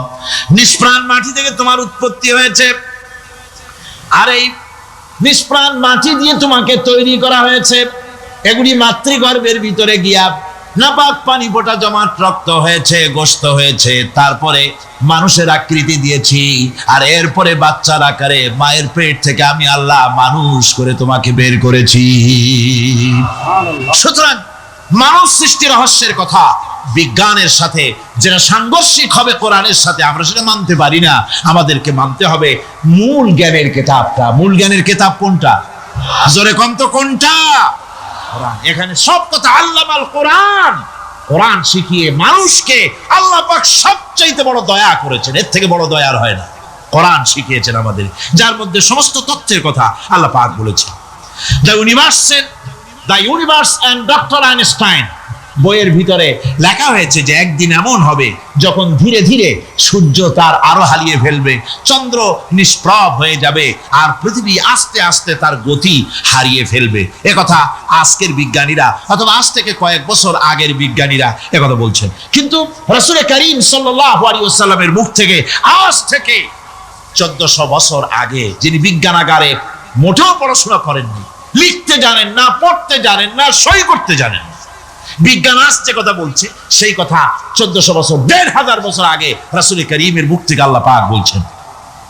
কোরআনে কারীম বলছি, ইয়াসআলু আইয়ানা ইয়াউমুল কিয়ামা ফাইদা বারিকাল বাসারু ওয়া খাসাফাল কামারু ওয়া জুমিআশ শামসু ওয়াল কামার। হে রাসূল, রাসূলের কাছেরা জিজ্ঞাসা করে কিয়ামত কবে হবে? আল্লাহ পাক বলেন, বলে দিন যেদিন চন্দ্র তার আলো হারিয়ে ফেলবে, যেদিন সূর্য তার আলো হারিয়ে ফেলবে, আর চন্দ্র আর সূর্য সব একাকার হয়ে যাবে। হাওয়ারা বলছে চাঁদে আলো থাকবে না, সূর্য আগের থেকে তার উত্তাপ এবং আলো স্তমিত হতেছে, এবং হতে হতে এমন এক পর্যায়ে আসবে যখন সূর্য আলো হারিয়ে ফেলবে। বিজ্ঞানীরা গত 4-5 বছর আগে এ বক্তব্য রেখেছেন, কিন্তু 1400 বছর আগে বিজ্ঞানের লালনাগারে লেখাপড়া না করে হুজুরের মুখ থেকে আল্লাহ কথা বলে দিয়েছেন। তাহলে বিজ্ঞানের আসল কিতাব কোনটা? জোরে বলেন কোনটা? আল্লাহ পাক আরো বলেন, ইজাশ শামসু কুবিরাত وَإِذَا النُّجُومُ انكَدَرَتْ وَإِذَا الْجِبَالُ سُيِّرَتْ। তারকাগুলি, সূর্যের আলো থাকবে না, নক্ষত্রগুলো স্থানচ্যুত হয়ে যাবে, কক্ষচ্যুত হয়ে যাবে, পাহাড়গুলিকে পরিচালিত করে দেওয়া হবে, কিছুই থাকবে না, সব শেষ হয়ে যাবে। বিজ্ঞানীরা আজ বলতেছে যে সব শেষ হয়ে যাবে, কিছুই থাকবে না, সব শেষ হবে। বিজ্ঞানীরা বলতেছেন, কোরআন অনেক আগে বলেছে, কুল্লু মান আলাইহা ফান ওয়া ইয়াবকা ওয়াজহু রাব্বিকা যুল জালালি ওয়াল ইকরাম। সব শেষ হয়ে যাবে, বিশ্বে যা কিছু আছে সব লয় হবে, ক্ষয় হবে, ধ্বংস হবে, কিচ্ছু থাকবে না, থাকবেন শুধু আল্লাহ সুবহানাহু ওয়া তাআলা। সুবহানাল্লাহি ওয়া বিহামদি। কোরআনে কারীম এ কথা বহু আগে আমাদেরকে জানিয়ে দিয়েছে। সুতরাং আসল জ্ঞানের কিতাবটাই হচ্ছে কোরআনে কারীম। এই কোরআনের কাছে আমরা যত যেতে পারবো, যত কোরআন বুঝতে পারবো, ততই আমাদের জন্য আমরা সমৃদ্ধ হতে পারবো, আমাদের উপর আল্লাহর রহমত আসবে, আমরা সমাজ চালাতে পারবো, আমরা দেশ চালাতে পারবো, আমরা দুনিয়ায় শান্তি পাবো, আমরা আখিরাতেও মুক্তি লাভ করতে পারবো। কোরআনে কারীম সমস্ত বিজ্ঞানের উৎস, দর্শনের উৎস। এইটা না জানলে কিছুই জানা হয় না, এটা জানা হলে সব জানা হয়। পণ্ডিত আপনার ডক্টর শহীদুল্লাহ, আল্লাহ জান্নাত নসিব করুন, সবাই বলুন আমিন। তিনি বলতেন, বড় বড় সেমিনারে গিয়ে বলতেন তিনি, যে আপনারা যারা বক্তব্য রাখতে এসেছেন, জনগণকে বলছি না, যারা বক্তব্য রাখতে এসেছেন এমএ পাস করে, সালাতের অর্থ হচ্ছে নিকটবর্তী হওয়া, মুখ ঘুরানো, মুতাওয়াজ্জা হওয়া। ওই যে হযরত ইব্রাহিম আলাইহিস সালাম বলেছিলেন, ইন্নী ওয়াজ্জাহতু ওয়াজহিয়া লিল্লাযী ফাতারাস সামাওয়াতি ওয়াল আরদ। জানেন আপনারা? পড়েন, ইন্নী ওয়াজ্জাহতু ওয়াজহিয়া লিল্লাযী ফাতারাস সামাওয়াতি ওয়াল আরদ হানিফা ওয়ামা আনা মিনাল মুশরিকিন। নিশ্চয় আমার মুখ ঘুরাই দিলাম কার দিকে? যিনি আকাশ এবং জমিনের স্রষ্টা, সব কিছুর মালিক যিনি, তার দিকে আমি মুতাওয়াজ্জা হলাম। নামাজের অর্থই হচ্ছে মুতাওয়াজ্জা হওয়া, মুখ ঘুরিয়ে দেওয়া, চেহারা ঘুরিয়ে দেওয়া। আর নামাজের আরেক অর্থ হচ্ছে নিকটবর্তী থেকে আরো নিকটবর্তী হওয়া। আল্লাহ রাব্বুল আলামিন বলেন নিকটবর্তী হতে হলে ওয়াসজুদ ওয়াকতারিব, সেজদা দাও আর সেজদার মাধ্যমে আমার নিকটবর্তী হয়ে যাও। সেজদা দিলেই আল্লাহর নিকটবর্তী হওয়া যায়। কোন সুবহানাল্লাহ। সাহাবী, আল্লাহ নবীর সাহাবী প্রশ্ন করেছেন, নবীজি বান্দা কখন আল্লাহর নিকটবর্তী হয়ে যায়? নবীজি বলেছেন বান্দা যখন সেজদা দেয় তখন আল্লাহর বান্দার মাঝে কোনো হিজাব থাকে না, একদম আল্লাহ পাকের নিকটবর্তী হয়ে যায় বান্দা যখন সেজদায় পড়ে যায়। সুতরাং নামাজ হচ্ছে নিকটবর্তী হওয়া, সালাত এটা হচ্ছে নিকটবর্তী হওয়া। নামাজ ফরজ হওয়ার কারণ হচ্ছে এই যে মানুষ আল্লাহর বান্দা বা গোলাম হিসেবে সৃষ্টি হয়েছে, তাই একমুখী হয়ে এর বন্দিগি করা এটা হচ্ছে তার স্বাভাবিক একটা প্রকৃতি। আল্লাহ রাব্বুল আলামিন এই প্রকৃতির দাবি মিটাবার জন্যই নামাজের ব্যবস্থা করেছেন। মানুষের ফিতরত, মানুষের নেচার, মানুষের ফিতরত হচ্ছে এই যে কারো না কারো কাছে মাথা নত করা, হাত জোড় করা, মাথা নত করা, সার্বভৌমত্বের মালিক কাউকে মনে করা। হাত জোড় করতে হলে, মাথা নত করতে হলে, সার্বভৌমত্বের মালিক হিসেবে কাউকে গ্রহণ করতে হলে আল্লাহর বিকল্প কেউ আছে নাকি? ইসলামের মূল দাওয়াতটা হলো ফিতরাত অনুযায়ী দাওয়াত দেওয়া হয়েছে, মানুষ যেন মাথা নত করে, গোলামি করে। এজন্য আল্লাহ রাব্বুল আলামিন বলেছেন যে আমি মানুষ এবং জিনকে সৃষ্টি করেছি, তার কারণটাই হলো মা খালাকতুল জিন্না ওয়াল ইনসা ইল্লা লিয়াবুদুন। মানুষ আর জিন জাতিকে সৃষ্টি করা হয়েছে ইবাদতের জন্য, গোলামির জন্য। ইবাদত আর গোলামি এটাই করতে হবে, গোলামি করতে হবে, দাসত্ব করতে হবে। আর এই দাসত্ব আল্লাহর আনুগত্যই গোলামির দাওয়াত দিয়েছেন দুনিয়ার সব নবীরা। কোন নবী বলেন নাই যে আমার গোলামি করো। কেউ বলেছেন? বলেন জোরে, কেউ বলেছেন? আল্লাহ পাক বলেন ওয়ালাকাদ বা'আসনা ফি কুল্লি উম্মাতির রাসূলা আন ইবুদুল্লাহা ওয়াজতানিবুত তাগুত। প্রত্যেক জাতির জন্য আমি রাসূল প্রেরণ করেছি, তারা মানুষকে দাওয়াত দিয়েছেন এই কথা বলে যে এক আল্লাহর গোলামি করো, তিনি ছাড়া কোনো ইলাহ নাই, আইনদাতা নাই, বিধানদাতা নাই, তার গোলামি, তার সামনে মাথা নত করে দাও। নামাজ হচ্ছে তাওহীদের অবশ্যম্ভাবী এক বহির্প্রকাশ। তাওহীদের জন্য তাওহীদবাদী মানুষ যারা, তাদেরকে নামাজ আদায় করতেই হবে। আকীদা বিশ্বাসের দিক থেকে তাওহীদ যদি হয় পুরা দ্বীনের মূল উৎস, তাহলে আমলের দিক থেকে নামাজ হচ্ছে পুরা দ্বীনের মূল ভিত্তি। নামাজ হচ্ছে আমলের মূল ভিত্তি, এর বাস্তবায়ন ছাড়া দ্বীন পূর্ণ হয় না। নামাজ মুমিনের কেবলমাত্র একটি উত্তম আমলই নয়, বরং নামাজ হচ্ছে ঈমানের মূল ভিত্তি। যার কাছে নামাজ নাই তার কাছে কিছুই নেই। রাসূল করিম সাল্লাল্লাহু আলাইহি ওয়াসাল্লাম বলেছেন যে নামাজ যে ব্যক্তি পড়ে না, আল্লাহ পাকের সাথে তার কোনো সম্পর্ক বাকি থাকে না। সুতরাং এই নামাজটা হচ্ছে এই যে একমাত্র একাগ্র চিত্তে আদবের সাথে আল্লাহর সামনে রুজু হয়ে যাওয়া। কোরআনে কারীম বলছি মুনিবিনা ইলাইহি ওয়াত্তাকুহু ওয়াকিমুস সালাতা ওয়া লা তাকুনু মিনাল মুশরিকিন। তোমরা আল্লাহর দিকে রুজু হয়ে যাও এবং তাকে ভয় করে অন্যায় কাজ থেকে বিরত থাকো, আর নামাজ কায়েম করো, মুশরিকদের অন্তর্ভুক্ত হয়ে যেও না। নামাজ কায়েম করা, নামাজের আদেশ কোরআনে কারীমের মধ্যে আল্লাহ পাক বহু জায়গায় করেছেন। ঈমানের পর নামাজই হচ্ছে সবচেয়ে বড় জরুরি। একজন মানুষ ঈমান আনলো, যেমন কালকে একজন ঈমান এনেছে, ঈমান আনার সাথে সাথে তার প্রথম কাজ কি বলুন? বলেন প্রথম কাজ কি?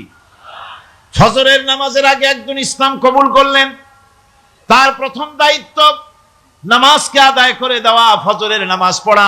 জোহরের আগেই কেউ ঈমান আনলো, তার প্রথম দায়িত্ব জোহরের নামাজ আদায় করা। আসরের নামাজের আগে ঈমান এনেছে, তার প্রথম দায়িত্ব হলো আসরের নামাজ আদায় করা। তার মানে হলো ঈমান আনার পর একজন ঈমানদারের প্রথম দায়িত্ব হচ্ছে নামাজ। গুরুত্বপূর্ণ বিষয়, খুব ভালো করে শুনতে হবে, ইয়াদ রাখতে হবে প্রত্যেকটি মুসলমানের। এই নামাজ কি জিনিস, কেমনে আদায় করতে হবে, আদায় না করলে কি হবে, গুরুত্বপূর্ণ এই কথাগুলি প্রত্যেকের স্মরণ রাখতে হবে। কিয়ামতের দিন মানুষ যে জাহান্নামে যাবে, জাহান্নামের জন্য, জাহান্নামে যে সব কারণে যাবে তার মধ্যে বড় কারণ কালকে বলেছিলাম, দেখি মনে আছে নাকি? বড় কারণ কয়টা? কয়টা? আলহামদুলিল্লাহ মনে আছে। আল্লাহ রাব্বুল আলামিন বলেন, ইয়াতাসাআলুনা আনিল মুজরিমিন, কিয়ামতের দিন অপরাধীদেরকে জিজ্ঞেস করা হবে, মা সালাকাকুম ফি সাকার, জাহান্নামে কেন আসছো? জবাবে তারা বলবে, ক্বালু লাম নাকু মিনাল মুসাল্লিন ওয়া লাম নাকু নুতঈমুল মিসকিন, নামাজ পড়ি নাই আর এতিম মিসকিনদের খেতে দেই নাই, এই কারণেই জাহান্নামে এসেছি। কল নাউযুবিল্লাহ। নামাজ যারা পড়বে না জাহান্নামে যেতে হবে। কোথায় যেতে হবে? আকীদাগত দিক থেকে ঈমান হলো তাওহীদের স্বীকৃতি, আর আমলের দিক থেকে নামাজ হচ্ছে তাওহীদের বহিঃপ্রকাশ। আপনি মুসলমান তা প্রমাণ হবে নামাজ দিয়ে। নামাজহীন ঈমানের দাবি মূল্যহীন। যার নামাজ নাই তার ঈমানের দাবি করার কোনো মূল্যই নেই। অনেক এরকম কথা বলে, হুজুর আমি মানুষটা নিতান্ত খারাপ না, যাই মনে করে, গ্রামে রাস্তা বানাইছি, ব্রিজ করে দিয়েছি, কালভার্ট করেছি, এতিম মিসকিনরে তাও মাঝে মধ্যে খাবার দেই, বিধবারে কাপড় চোপড় দেই, মানুষটা আমি নিতান্ত খারাপ না, তবে এই মাঝে মধ্যে একটু নামাজ পড়ি না, তাতে কি আমার ঈমান নষ্ট হয়েছে নাকি? আমি বলি, ভাই ঈমানই তো নাই, নষ্ট হবে কি? ঈমান থাকলে না নষ্ট হবে? ঈমান নাই। সুতরাং একজন মুসলমান যদি নামাজ না পড়ে, নিজেকে মুসলমান বলে দাবি করার কোন হক তার নাই, দাবি করার অধিকার নাই। নামাজ হচ্ছে জিন্দেগি, নামাজটাই মূলত জিন্দেগি। নামাজটা কি? জিন্দেগি। আল্লাহ রাব্বুল আলামিন শিখাচ্ছেন, কুল ইন্না সালাতি ওয়া নুসুকি ওয়া মাহইয়ায়া ওয়া মামাতি লিল্লাহি রাব্বিল আলামিন। মুহাব্বতের সাথে সবাই পড়েন, কুল ইন্না সালাতি ওয়া নুসুকি ওয়া মাহইয়ায়া ওয়া মামাতি লিল্লাহি রাব্বিল আলামিন। বলো আমার নামাজ, বলো আমার নামাজ, আমার কোরবানি, আমার হায়াত, আমার মত সবকিছুই আল্লাহ রব্বুল আলামিনের জন্য নিবেদিত। আমার বেঁচে থাকা, আমার মরে যাওয়া সব আল্লাহর জন্য। সে আল্লাহ রব্বুল আলামিন, তার জন্য সবকিছু নিবেদিত করতে হবে। আল্লাহ পাকের গোলাম আমাদের বানিয়েছেন, আল্লাহ আমাদের গোলামি করা লাগবে। আর গোলামির নমুনা যাকাত দিয়া, হজ দিয়া, দান দিয়া, সদকা দিয়া, কোন জিনিস দিয়ে নামাজের মতো গোলামির উৎকৃষ্ট প্রমাণ বা নমুনা আর কিছুতে নাই। আমি যে গোলাম তার উৎকৃষ্ট প্রমাণ হচ্ছে নামাজ। নামাজেই একটা মানুষ গোলামির অনুভূতিতে তাকে নিয়ে যায়। বাদশাহ হোক, মন্ত্রী হোক, পীর হোক, মৌলানা হোক, মুহাদ্দিস হোক, বড় লোক হোক, গরিব হোক, পুরুষ হোক, নারী হোক, যাই হোক, নামাজে দাঁড়াইলো, একেবারে কান্ডারে ধরিয়া, কানের কাছে হাত দিয়া, হাত দুইটা বাঁধিয়া মাথা নিচের দিকে দিয়ে দাঁড়ায় গেল। কিসের মতো? আসামির মতো, গোলামের মতো। সুবহানাল্লাহ। এদিক ওদিক তাকাইতে পারবা না, চোখটা থাকবে সেজদা যেখানে দিবা সেখানে। তাকানো নিষেধ, সেজদার দিকে তাকাও। এরপরে যখন রুকুতে গেলেন, গোলামের নমুনা হয়ে গেল। গোলামের এরকম মাথা নিচু করে থাকতে হয় প্রভুর সামনে। গেলেন রাজা, বাদশাহ, বড় লোক, সব অহংকার চূর্ণ হয়ে গেল। নাক আর কপাল দিয়া আমার মাবুদের দরবারে মাথাটা লাগাই দিলাম জমিনের উপরে। সুবহানাল্লাহ। আমি আমার ভাষায় বলি, আমি আমার ভাষায় কথাটা এভাবে বলি, এই জমিনটা যদি কাগজ হয় আর আমার নাকটার কপালটা যদি কলম হয়, তাহলে আমি যে গোলাম দৈনিক 5 বার আমার নাক আর কপাল দিয়া জমিন নামক কাগজের উপরে, দাস খতের উপরে দৈনিক 5 বার নাক আর কপাল দিয়া সই করে দেই, আল্লাহ আমি তোমার গোলাম আর কারো গোলাম নই, আমি একমাত্র তোমার গোলাম। ঘুমের থেকে উঠে সেজদা দিয়ে বলি, করার জন্য এই গেট দিয়ে প্রবেশ করতে হবে। সুতরাং এই নামাজের এতই গুরুত্ব দেওয়া হয়েছে। ইসলাম যদি ক্ষমতায় আসে, আল্লাহ যেন এনে দেন, জোরে কোন আমিন। ইসলাম যদি ক্ষমতায় এসে যায়, রব্বুল আলামিন তাফসীরে মাহফিল, কোরআন সামনে নিয়া আশা করে তোমার দরবারে দোয়া করি, এই বিশাল জনসমুদ্রের দোয়া কবুল করো মাবুদ গো, এই বাংলাদেশকে ইসলামের দেশ বানাইয়া দাও। দেশটা যদি ইসলামের হয়ে যায়, আইন যদি আল্লাহর হয়, শাসন যদি সৎ লোকেরা করে, রব্বুল আলামিন কোরআন শরীফে বলেন, তাহলে তারা 4টা কাজ করবে। আল্লাযীনা মাক্কান্নাহুম ফিল আরদ আকামুস সালাতা ওয়া আতাউজ যাকাত ওয়া আমারু বিল মা'রুফি ওয়া নাহাউ আনিল মুনকার। মুমিনেরা ক্ষমতায় এসে প্রথম যে কাজটা করবে, প্রথমে ক্ষমতায় এসেই নামাজ বাধ্যতামূলক করবে। প্রথম কি? ওয়াজ নসিহতে অনুরোধ করা হবে না, বাবাজিরা আল্লাহর রাস্তায় নামাজটা পড়ে না। রেডিও এবং টেলিভিশনের মাধ্যমে রাষ্ট্রপ্রধান অর্ডার করে দিবেন, যারা আকেল বালিগ সকলের জন্য নামাজ বাধ্যতামূলক, নামাজ পড়তেই হবে, এটা অর্ডার। বেলা যখন 1টা বেজে যাবে, বেলা যখন 1টা বাজবে, সমস্ত মসজিদে আজান শুরু হয়ে যাবে। আজানের সাথে সাথে অফিস, আদালত, কল কারখানা, ক্ষেত খামার, শিক্ষাঙ্গন সব ডেডলক হয়ে যাবে। আধা ঘন্টার জন্য বন্ধ হয়ে যাবে। যারা মুসলমান অফিসে, কলেজে, ইউনিভার্সিটিতে, সর্বত্র তারা নামাজের জন্য প্রস্তুতি নেবেন। আধা ঘন্টার ভিতরে নামাজ আর খানা সেরে আবার কলেজ চলবে, বিশ্ববিদ্যালয় চলবে, কল চলবে, কারখানা চলবে, ক্যান্টনমেন্ট চলবে, সেক্রেটারিয়েট চলবে, সব আপন গতিতে চলতে থাকবে। আল্লাহর রহমত, বরকত আকাশ ফেরে নাজিল হয়ে যাবে। আর এই অর্ডার যে দেওয়া হবে, নামাজ পড়বেন সেখানে।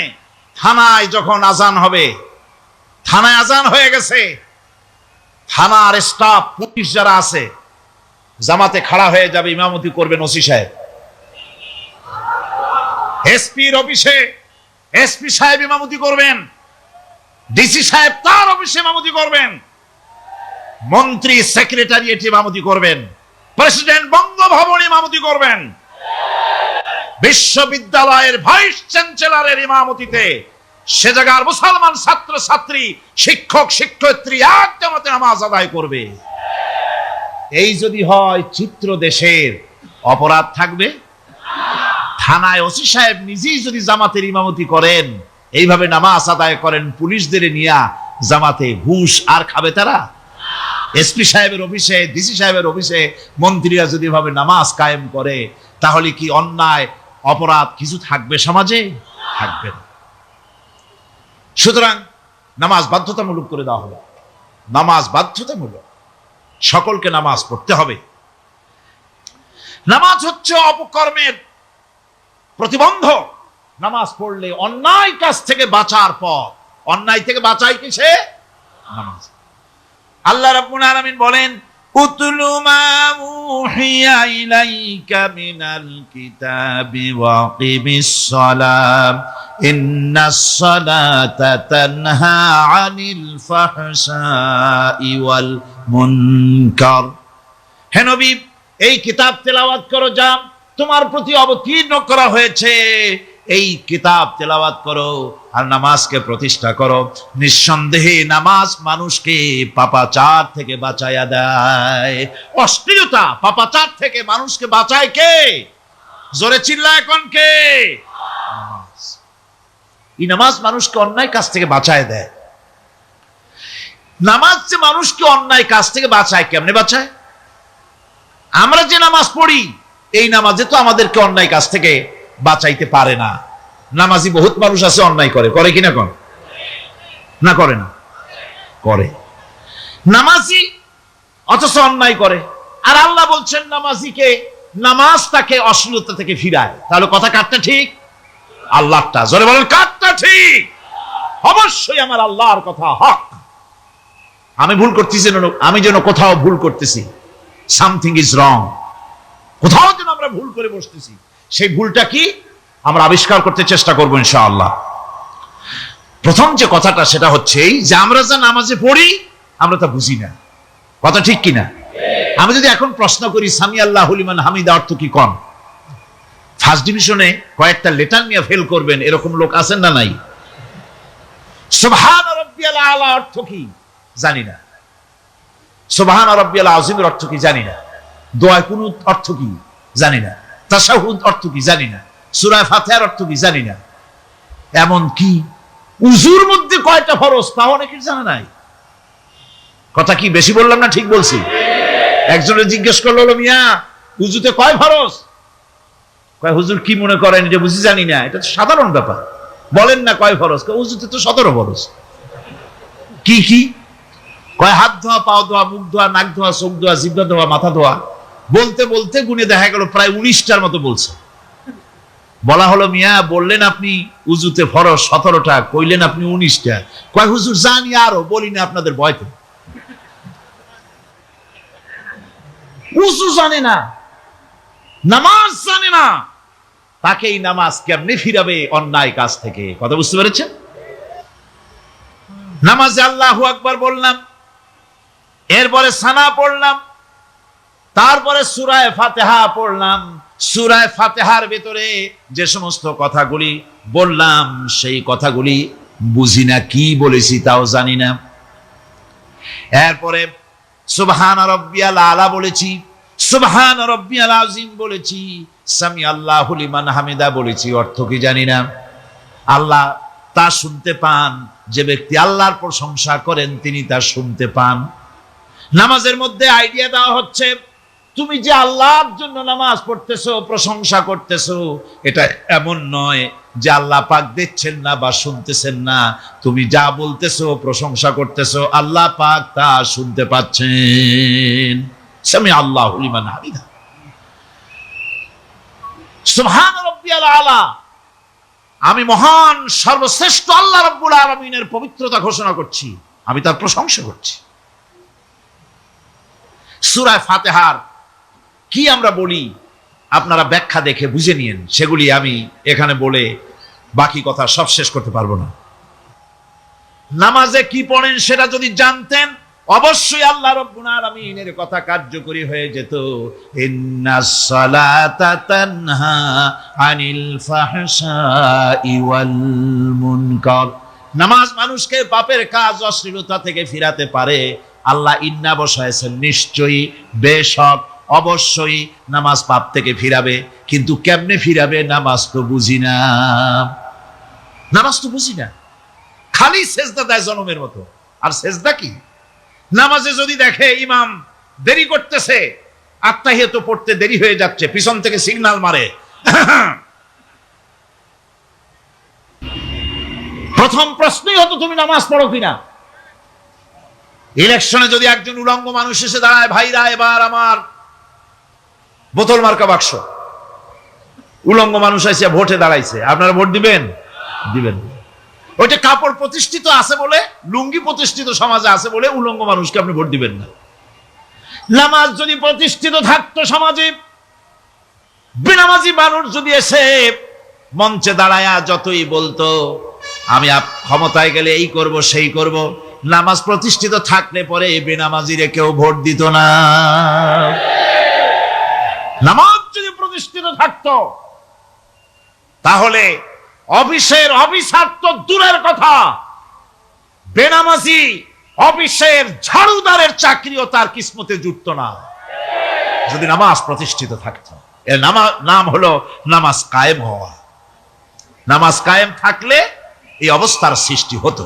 এই জন্য আল্লাহ পাক বলেছেন নামাজকে কায়েম করতে হবে। নামাজ হবে সব ভালো কাজের মানদণ্ড। সমস্ত ভালো কাজের মানদণ্ড কি? নামাজ। নামাজ আমাদেরকে বড় রকমের শিক্ষা দেয়। কি শিক্ষা দেয়? নামাজ আমাদের শিখায় ঐক্য আর ভ্রাতৃত্ব। ভ্রাতৃত্বের আর ঐক্যের শিক্ষা দেয়। এক নেতার আনুগত্য করা শিখায়। জামাত যত বড় হোক, ইমাম হবে কয়জন? একজন ইমাম হবে। আর এই ইমাম মানে কি? নেতা। ইমাম মানে কি? নেতা নির্বাচন শিখায় নামাজে। নেতা নির্বাচন কে শিখায়? নামাজ শিখায়। বোঝেন খুব ভালো করে। কিভাবে? মনে করুন চট্টগ্রাম শাহী মসজিদে ইমাম প্রয়োজন। এখন সেই ইমাম নেওয়ার জন্য ইন্টারভিউ কল করা হলো, বিজ্ঞাপন দেওয়া হলো পত্রিকায়। অনেক আলেম আসলেন। ইন্টারভিউ বোর্ডে যারা বসলেন তারা ইন্টারভিউটা কিভাবে নেবেন? যার মাথার চুল লম্বা বেশি তার ইমামতি দেওয়া হবে।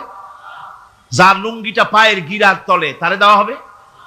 যার মোষটা মুখের মধ্যে গিয়া ঢুকছে, হাসি দিলে বুঝাই যায় না হাসে না কান্দে, তারে দিবে।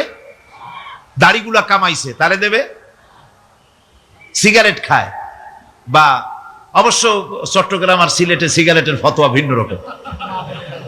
বরিশালে আমি যেখানে জন্মগ্রহণ করেছি, আমার এলাকায় কোনো আলেম যদি সিগারেট খায়, মসজিদের ইমাম তো ভালো, মসজিদ ঝাড়ু দিতেও ঢুকতে দেবে না মসজিদে। এটা এই এলাকার এক রকমের কায়দা। আমি এটার ব্যাপারে কথা নাইবে বললাম। তো আপনারা খুঁজে দেখবেন সে সিনেমা দেখে নাকি, মিথ্যা কথা বলে নাকি, বউ পর্দায় থাকে নাকি। এগুলি মাইক্রোস্কোপ যন্ত্র দিয়ে ইমামের মাথা থেকে পা পর্যন্ত দেখবেন কিনা কন? আচ্ছা এবার কন তো দেখি, এই ইমাম সাহেব ইমামতি করবে কতজন লোকের? 500, 1000। শাহী মসজিদে ধরেন 5000 লোক হইল। 5000 লোক, 5000 লোকের ইমাম নির্বাচনের সময় পা থেকে শুরু করে মাথা পর্যন্ত দেখেন, এমনকি বউ পর্যন্ত। বৌমনি আনিয়ে দেখেন না, পর্দায় থাকে কিনা এইটা আপনারা দেখেন, ঠিক কিনা? এ খবরটা নেন। 5000 লোকের একটা ইমাম বানাতে গিয়ে মাইক্রোস্কোপ যন্ত্র দিয়ে দেখেন মোষ কেমন, দাড়ি কেমন, চুল কেমন, পাও কেমন, হাত কেমন, হাতে নখ লম্বা কিনা, দাঁতে ছাতা কিনা, বউ পর্দায় থাকে কিনা, মিথ্যা কথা কয় কিনা, এত দেখেন। আর যখন নির্বাচন আসে তখন 2.5 থেকে 3 লক্ষ মানুষের জন্য একজন এমপি নির্বাচিত হয়। সেই ইমামকে বাছাই করার জন্য নামাজ পড়ে কিনা, জিনাকার কিনা, মদখোর কিনা, সুদখোর কিনা, ঘুষখোর কিনা, বদমাশ কিনা বাছাই করা হয় না।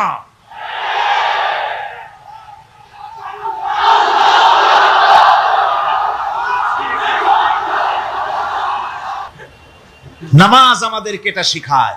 ইমাম কেমনে বানাইতে হবে, কন সুবহানাল্লাহ। নামাজ ঐক্য শিখায়, নামাজ ভ্রাতৃত্ব শিখায়, নামাজ পারস্পরিক মহব্বত শিখায়, নামাজ নেতা কেমন হওয়া উচিত, নেতা নির্বাচন শিখায়। আবার নেতা ভুল করলে তার ভুল বলা যাবে না, এরকম হতে পারবে না। নামাজের ভিতরে ইমাম যদি ভুল করলে আপনি লোকমা দিবেন, সুবহানাল্লাহ, আল্লাহু আকবার বলবেন। যদি তিনি সংশোধন না হলেন আবার দেন, তাতেও সংশোধন হলো না আবার দেন। 3 বার লোকমা দেওয়ার পর যদি ভুল সংশোধন না করে নামাজ ছেড়ে দেন, ইমামকে বের করে দেন, নতুন ইমাম নিয়োগ করে। যারা ক্ষমতায় যাবে, আপনি রাষ্ট্রের ইমাম যারে বানাবেন, সেই রাষ্ট্রীয় ইমাম যদি জনগণের ইচ্ছার বিরুদ্ধে যদি চলে, 1 বার লোকমান দেন, 2 বার লোকমান দেন, 3 বার দেন, তারপরেও যদি না নামে, ঘাট ধরে নামে না। নামাজ আপনাকে নেতা নির্বাচন, নেতাকে প্রতিষ্ঠিত রাখা, নেতার আনুগত্য আপনাকে শেখায়। নামাজ লাইন সোজা করে দাঁড়াতে হবে। লাইন যদি বাঁকা করেন আপনার কলজেটা ওরকম বাঁকা হয়ে যাবে। কোন নাউজুবিল্লাহ। নামাজের কাতারে যার কারণে নামাজের কাতার বাঁকা হবে, পুরা কাতারের জন্য আল্লাহর কাছে ওই লোকটা দায়ী হয়ে যাবে। নামাজ, তুমি মসজিদে এসেছো, তুমি আল্লাহর গোলাম। কার গোলাম? আল্লাহ পাকের গোলাম। এই জিনিস শিখায় নামাজ। নামাজ শিখায় মানুষকে পাঞ্চুয়ালিটি, নিয়মানুবর্তিতা, সময়ের জ্ঞান শিখায় নামাজ। নামাজ মানুষকে কি শিখায়? আল্লাহ রাব্বুল আলামিন বলছেন, ইন্নাস সালাতা কানাত আলাল মুমিনিনা কিতাবাম মাওকুতা। নিঃসন্দেহে নামাজ মুমিনদের নিয়মানুবর্তিতার সাথে ফরজ করা হয়েছে, তাদের উপরে নিয়মানুবর্তিতার উপরেই, সময়ের উপরে নামাজকে ফরজ করা হয়েছে। আপনার আন্দাজ মতো আপনি পড়তে পারবেন না, সময় মতো পড়তে হবে, আউয়াল ওয়াক্তে পড়তে হবে। আমার দেশের মসজিদগুলিতে ফজরের নামাজ পড়া হয় এমন সময় পূর্ব দিক ফর্সা হয়ে যায়। ইমাম সাহেব যদি ভুল করে নামাজ যদি দোহরাতে যান তাহলে সূর্য উদয় হয়ে যাবে, এমন অবস্থা। নামাজ এত দেরিতে পড়া হয়। প্রত্যেক ওয়াক্তের নামাজ আউয়াল ওয়াক্তে পড়ার জন্য রাসূল সাল্লাল্লাহু আলাইহি ওয়াসাল্লাম তাগিদ করেছেন। সময়ের দিকে লক্ষ্য রাখতে বলা হয়েছে। যেই জাতির, লক্ষ্য করুন, যে জাতির দৈনিক 5 বার টাইমলি, অক্ত মতো, সময় মতো নামাজ আদায় করতে হয়, দুর্ভাগ্যজনক সত্য, সেই জাতির কাছে সময়ের কোনো দাম নাই। সময়ের দাম নাই। 9টার গাড়ি কয়টায় আসবে? 9টার গাড়ি কয়টায় আসবে? একদিন দেখা গেল সত্যি 9টার সময় এসে গেছে। যাত্রীরা বলছে মাশাআল্লাহ, অন্তত একটা দিন তো 9টার সময় আসলো। স্টেশন মাস্টার বলছে না, খুশি হওয়ার কারণ নাই, আজকের না, এটা গতকালকেরটা। আমার আমেরিকার সফরের সময়, যে বাড়িতে আমি আমেরিকায় থাকি, কুইন্স এলাকায়, নিউ ইয়র্ক সিটিতে, সে বাড়িওয়ালা চাকরি করে। সে আমাকে বলল 10টি বছর আমি একটা ট্রেনে যাতায়াত করি। সে বলছে রাত 3:45 ট্রেনটা আসে, ওই ট্রেনে চড়ে সে তার কর্মস্থলে যায়। বলল 10টা বছর আমি এখানে আছি, 10 বছরের ভিতরে এই ট্রেনটা 1 মিনিটের জন্য এদিক ওদিক করলো না, ঠিক 3:45 এসে হাজির হয়ে গেছে। ঝড় হোক, বৃষ্টি হোক, স্নো পড়ুক, বরফ পড়ুক, টাইমলি চলতেছে। দুনিয়ায় ভিন্ন জাতিরা যে উন্নতি করে তার পেছনে সময়ের জ্ঞান তাদের অনেক বেশি আমাদের থেকে। কথা ঠিক কিনা? আমাদের সময় জ্ঞান নাই, সময়ের কোনো মূল্য আমরা দেই না। 2টার সময় মিটিং হবে, মন্ত্রী সাহেব আসেন 5টার সময়, ঠিক কিনা? বক্তৃতার জন্য সময় দেওয়া হয়েছে 20 মিনিট, নাহমাদু ওয়া নুসাল্লি আলা কইয়া সুর দিয়া 35 মিনিট গেছে নাহমাদু কইতে কইতে। সময় 20 মিনিট, তা তার মনেই নেই। এই যে সময়ের জ্ঞান নাই, এটা ব্যর্থতা। নামাজ মানুষকে সময়ের জ্ঞান শিখায়। কোন আলহামদুলিল্লাহ। এই সময়ের জ্ঞান আমাদেরকে শিখতে হবে। এবার আমি আপনাদের সামনে বলতে চাই, আল্লাহর নবী জনাবে মুহাম্মদ রাসূলুল্লাহ সাল্লাল্লাহু আলাইহি ওয়াসাল্লাম নামাজের ব্যাপারে কি বলছেন। এতক্ষণ তো আল্লাহর কথা শোনালাম, কার কথা শোনাইছে? আমার আল্লাহর নবী বলেন, নবীকে প্রশ্ন করা হলো, ইয়া রাসূলুল্লাহ আইয়ু শাইইন আহাব্বু ইনদাল্লাহি ফিল ইসলাম, ইসলামের মধ্যে আল্লাহর কাছে কোন জিনিসটা বেশি প্রিয়? আল্লাহর কাছে ইসলামের কোন জিনিসটা বেশি প্রিয়? হুজুর বললেন, as-salatu liwaqtiha, মান তারাকা সালাতান ফালা দীন লাহু ওয়াস-সালাতু ইমাদুদ্দিন। আল্লাহর কাছে সবচাইতে বেশি প্রিয় হচ্ছে নামাজ। সবচাইতে প্রিয় কি? নামাজ। ওয়াক্ত মতো নামাজ আদায় করা আল্লাহ পাকের বেশি প্রিয়। আর এই নামাজ হচ্ছে দ্বীনের খুঁটি। এটা দ্বীনের কি? খুঁটি। এই যে খুঁটিগুলো আছে, খুঁটিগুলো ফালাই দিলে তারপর আপনার এই প্যান্ডেল থাকবে? থাকবে না। বিল্ডিং এর পিলার ভেঙে দেন, বিল্ডিং টিকবে? ঘরের খুঁটিগুলি উড়ায় ফেলেন, ঘর টিকবে? টিকবে না। দ্বীনের খুঁটি হচ্ছে নামাজ। লা দীনা লিমান লা সালাতা লাহু, যার কাছে দ্বীন নাই, যার কাছে নামাজ নাই, তার কাছে কি নাই? দ্বীন নাই, ঈমান নাই। আল্লাহর নবী বলেছেন, ওয়ান জাবিরিন রাদিয়াল্লাহু তাআলা আনহু قال قال رسول الله صلى الله عليه وسلم বাইনাল আবদি ওয়া বাইনাল কুফরি তারকুস সালাত। আল্লাহ পাকের নবী বলেন, আল্লাহর বান্দার মুমিন, আল্লাহর বান্দার কাফের, দুইজনের মধ্যে পার্থক্য হলো যে ব্যক্তি নামাজ পড়ে সে আল্লাহর গোলাম, যে নামাজ পড়ে না সে কাফের হয়ে গেল। যে নামাজ পড়লো না সে কাফের হয়ে গেল। মান তারাকা সালাতান মুতাআম্মিদান ফাকাদ কাফারা, যে ব্যক্তি ইচ্ছে করে নামাজ ছেড়ে দিল সে কাফের হয়ে গেল। বলেন নাউযুবিল্লাহি মিন যালিক। এই জন্য নামাজ আদায় করা বাধ্যতামূলক প্রত্যেকটি মুসলমানের জন্য। রাসূল করিম সাল্লাল্লাহু আলাইহি সাল্লাম একটা দৃষ্টান্ত দিয়েছেন, কারো বাড়ির সামনে যদি একটা নাহার থাকে, একটা পুকুর থাকে, একটা খাল থাকে প্রবাহিত, এতে যদি ওই বাড়িওয়ালা দৈনিক 5 বার গোসল করে তাহলে তার গায়ে কি কোনো ময়লা থাকে? হুজুর, সাহাবীরা বললেন না হুজুর থাকে না। হুজুর বললেন এটাই হলো নামাজের দৃষ্টান্ত। 5 ওয়াক্ত নামাজ যে আদায় করবে সে গুনাহ থেকে আল্লাহ পাক তাকে পবিত্র করে দিবেন। সুবহানাল্লাহি বিহামদি। আমার ভাইরা, নামাজ পড়লে পরে এক জুমা থেকে আর এক জুমা পর্যন্ত মানুষ যে সমস্ত গুনাহ করে, কবিরা গুনাহগুলি বাদে, শিরক আর কবিরা গুনাহগুলি বাদে যত গুনাহ আছে তার কাফারা হয়ে যায়। নামাজ যে সঠিকভাবে আদায় করবে, এই নামাজটা একটা কঠিন কাজ। নামাজটা কি কাজ? কে বলতেছেন এ কথা? আল্লাহ পাক। ওয়া ইন্নাহা লাকাবীরাতুন ইল্লা আলাল খাশিঈন। নামাজ একটা ভারী জিনিস, একটা কঠিন জিনিস। কাদের জন্য কঠিন নয়?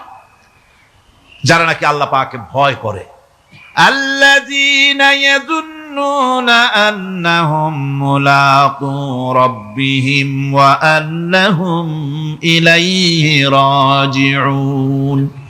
যারা নাকি একথা মনের ভিতরে ধারণা করে যে আল্লাহ রাব্বুল আলামিনের দরবারে আমার হাজির হওয়া লাগবে, মোলাকাত করা লাগবে, এই চিন্তা যারা করে তাদের জন্য নামাজ মোটেই কষ্টকর নয়, নামাজ মোটেই তাদের জন্য অসহনীয় নয়, বোঝা নয়, ভার নয়।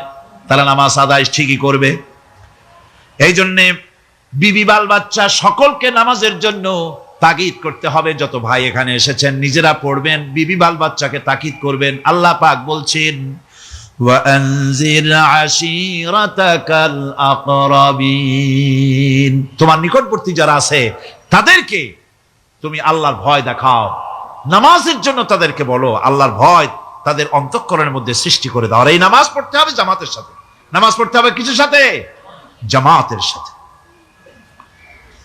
রাসূল করিম সাল্লাল্লাহু আলাইহি সাল্লাম বলছেন, হুজুরের কাছে, আল্লাহর নবীর কাছে, হযরতে আবু হুরায়রা রাদিয়াল্লাহু তাআলা আনহু হাদিসটি বর্ণনা করেছেন। হুজুরের কাছে একজন অন্ধ লোক এলো। সেই অন্ধ লোক এসে বললেন, হুজুর আমি তো চোখে দেখি না, জামাতের যে গুরুত্বের কথা আপনি বললেন, আমাকে কি রুখসত দেওয়া যায় নাকি? আমি অনেক সময় সাথী সঙ্গী পাই না, আমাকে কি রুখসত দেওয়া যায় নাকি? হুজুর বললেন, হ্যাঁ তোমাকে রুখসত দেওয়া গেল। অন্ধ যখন হেঁটে যাচ্ছিলেন, নবীজি তাকে আবার ডাকলেন, ডেকে জিজ্ঞেস করলেন, অন্ধ, নামাজের মসজিদের আজান কি তোমার কানে যায়? বলে হ্যাঁ আমি আজান শুনি। হুজুর বললেন, আজানের জবাব দিবা, মসজিদে এসে জামাতে নামাজ পড়বা। একজন অন্ধকে রুখসত দেওয়া হয় নাই।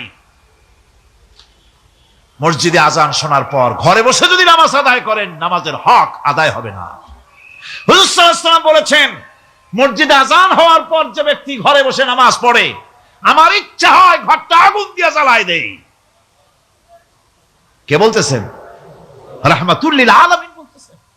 রাহমাতুল লিল আলামিন বলতেছেন, ঘরের মধ্যে যদি মেয়ে লোক আর বাচ্চারা যদি না থাকতো, তাহলে আমার ইচ্ছা হয় আমি বলি আগুন দিয়ে ঘরটারে জ্বালায় দাও। এই ঘরের মহব্বতেই তো সে বাইর হয় না। নামাজের এত বড় গুরুত্ব দেওয়া হয়েছে। আমার বন্ধুগণ, এই নামাজের জামাতি আল্লাহর নবী জীবনের শেষ নামাজ জামাতে আদায় করেছেন। জীবনের শেষ নামাজটাও জামাতে আদায় করলেন। তখন তার এমন অবস্থা, এত অসুস্থ, দাঁড়াতে পারেন না, হাঁটতে পারেন না। দুইজন সাহাবীর কাঁধের উপরে ভর করে তারপরে বহু কষ্ট করে মসজিদে গিয়ে নামাজ আদায় করেছেন।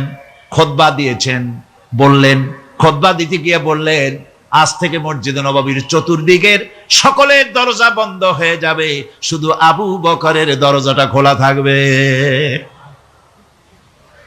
আল্লাহর নবী বললেন, আল্লাহ রাব্বুল আলামিন এই পৃথিবীতে তার এক বান্দাকে জাগতিক সব সম্পদ দিতে চেয়েছিলেন, কিন্তু সে বান্দা সব জাগতিক সম্পদকে উপেক্ষা করে মাবুদের সঙ্গে দেখা করা বেশি জরুরি, বেশি পছন্দ মনে করেছেন।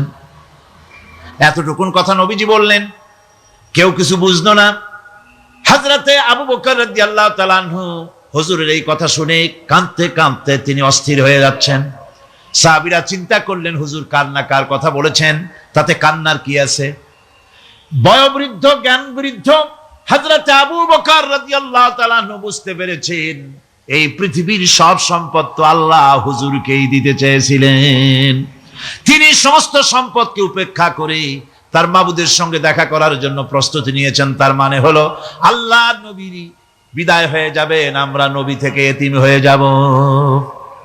নবীজি ঘরের মধ্যে প্রবেশ করলেন, প্রচন্ড জ্বর এলো। এই প্রচন্ড জ্বর নিয়ে তিনি শুয়ে আছেন, কখনো বেহুশ কখনো হুশ। এর মধ্যে সারাজান হয়ে গেল। সাহাবীরা বহুক্ষণ অপেক্ষা করে হযরত আবু বকরের ইমামতিতে নামাজ শুরু করলেন। হুজুরের হুশ এলো, প্রশ্ন করলেন, আয়েশা রে এখন কোন সময়? হযরত আয়েশা বলেন, ইয়া রাসূলুল্লাহি, মসজিদে নববীতে নামাজ শুরু হয়ে গেছে। সাহাবীরা অনেকক্ষণ অপেক্ষা করে আমার বাবার ইমামতিতে নামাজ পড়তেছে সবাই, কিন্তু সাহাবীরা কেঁদে কেঁদে নামাজের মধ্যেই কাঁদতে কাঁদতে অস্থির হয়ে যাচ্ছে।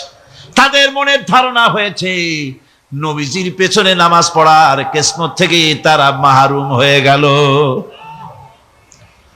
নবীজি বলেন, আয়েশা দরজা খুলে দাও আর আমার মাথাটা একটু উঁচু করে ধরো, আমি একটু নামাজের দৃশ্যটা দেখি। দরজা খুলে দেওয়া হলো, নবীজির মাথা উঁচু করে ধরা হলো। নামাজের জামাতের দৃশ্য দেখে নবীজি আবার শুয়ে পড়লেন। হযরতে মা আয়েশা লক্ষ্য করে দেখেন নবীজির দুই চোখের কোনা দিয়া পানি পড়তেছে। মা আয়েশা জিজ্ঞেস করেন, ইয়া রাসূলুল্লাহ, হে নামাজের দৃশ্য দেখে চোখে কেন পানি এলো? হুজুর বলেন, আয়েশা রে এটা কোনো দুঃখের পানি নয়, এটা তৃপ্তির পানি। এই যে জামাত নামাজ পড়তেছে লোকেরা, এই জামাত কায়েমের জন্য তায়েফের ময়দানে অনেক রক্ত আমার ঝরেছে। উহুদের ময়দানে দান্দার মুবারক শহীদ হয়েছে, সাহাবায়ে কেরাম জীবন দিয়েছে। এই যে জামাত আমি দেখতে পেলাম, ভবিষ্যতের একটা ছবি যেন চোখে ধরা পড়লো। আমার মনে হলো কিয়ামত পর্যন্ত এই পৃথিবীতে আমার যত উম্মত আসবে তারা এইভাবে করে জামাতে নামাজ আদায় করবে। নবীজি মাথার কাছে মালাকুল মউত যখন এসে গেছেন, আমার ভাইরা এই পৃথিবীতে যত নবীরা এসেছিলেন মৃত্যুর সময় সমস্ত নবীরা শেষ কথা যেটা বলেছেন হাদিস, সমস্ত নবীরা উম্মতের জন্য মৃত্যুর মুহূর্তে শেষ কথা যেটা বলেছেন সেটা হলো আসসালাত আসসালাত, নামাজ নামাজ। আমার নবী যখন বিদায় হয়ে যান, বিদায় মুহূর্তে মেয়ের কথা বললেন না, কলিজার টুকরা নাতির কথা বললেন না, জামাইয়ের কথা বললেন না, স্ত্রীর কথা বললেন না, মৃত্যুর সময় শেষ কথা বললেন আসসালাত আসসালাত ওয়া মা মালাকাত আইমানুকুম, নামাজ নামাজ, আমার উম্মতেরা নামাজ, আমার উম্মতেরা নামাজ ছেড়ে দিও না, নামাজ। যেই নবী উম্মতের জন্য এত কাঁদলেন, নামাজের জন্য এত কথা বলে গেলেন, আল্লাহ রাব্বুল আলামিন নামাজের জন্য এত নির্দেশ করলেন, নবী ইন্তেকালের সময় নামাজের কথা বলে দিলেন, সেই মুসলমান আজ নামাজ আদায় করে না, নামাজ পড়ে তো নামাজ শুদ্ধ হয় না। হযরতে হুযায়ফা রাদিয়াল্লাহু তাআলা আনহু তিনি একবার ইয়েমেন সফর করেছিলেন, এক মসজিদে নামাজ পড়লেন, একজনকে তিনি নামাজ পড়তে দেখলেন, নামাজ পড়তে দেখে তিনি অপেক্ষা করলেন, লোকটার নামাজ হয়ে যাওয়ার পর তিনি প্রশ্ন করলেন, আল্লাহর বান্দা তুমি কতদিন এরকমের নামাজ পড়তেছো?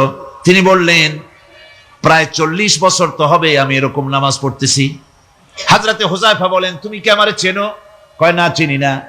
হযরত হুযায়ফা বললেন, আল্লাহর বান্দা শোনো, আমি হচ্ছি আল্লাহর নবী মুহাম্মদুর রাসূলুল্লাহ সাল্লাল্লাহু আলাইহি সাল্লামের সাহাবী হুযায়ফা।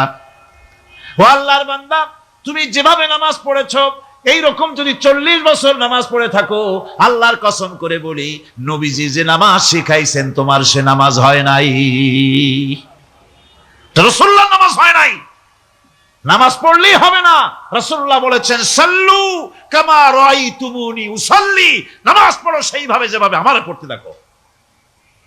বিশ্বাস করুন ভাইরা, নামাজ যদি না হয়, হরতাল করিয়া, মিছিল করিয়া, বিক্ষোভ করিয়া, যে কোনো আন্দোলন করে ইসলামকে বিজয়ী করা যাবে না যতক্ষণ পর্যন্ত নামাজ সহি না হবে। নামাজ হচ্ছে ফাউন্ডেশন, নামাজ নাই কিচ্ছু নাই। ঠুকঠাক করে দুইটা সেজদা দিয়ে উঠে যাবেন, আপনার ইসলামী আন্দোলনের 4 পয়সার দাম নাই। নামাজ আগে, জিহাদের ময়দানেও নামাজ, যেখানে আছেন ওখানেই নামাজ পড়তে হবে, আর তা পড়তে হবে আদবের সাথে, মুহাব্বতের সাথে। আপনারা বিরক্ত হচ্ছেন না তো? হাদিস শরীফ থেকে শোনাচ্ছি, আল্লাহর নবী এক জিহাদ থেকে ফিরে এসেছেন, রাত কাটাচ্ছেন, শিবির তাবু গেড়েছেন, কয়েকজনকে পাহারার দায়িত্ব দিলেন রাতের বেলায় পাহারা দিতে।